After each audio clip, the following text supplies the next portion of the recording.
Hey guys, welcome back. Rule 3 of the Ferengi rules of acquisition is never spend more for an acquisition than you have to.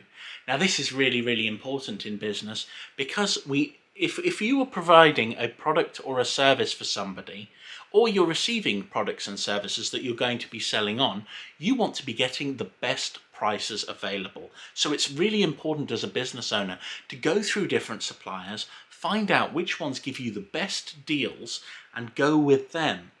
However, it's also important to look at the logistics. So if you're going to be spending more from one company with the logistics, and that's going to overwhelm your savings of going with another company, you're going to want to get things at the cheapest possible price.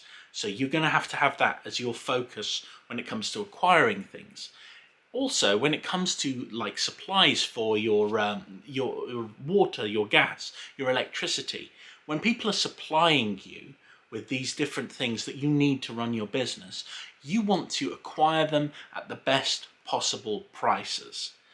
Now, the only time when this isn't the best possible choice is if you are getting a piece of equipment fixed. Then it's the most important thing to make sure that you get the best service available at the best price. So don't just go for the cheapest, go for the best quality at the lowest price. That way you can be assured that you're going to do well. Anyway, let's move on to the next one.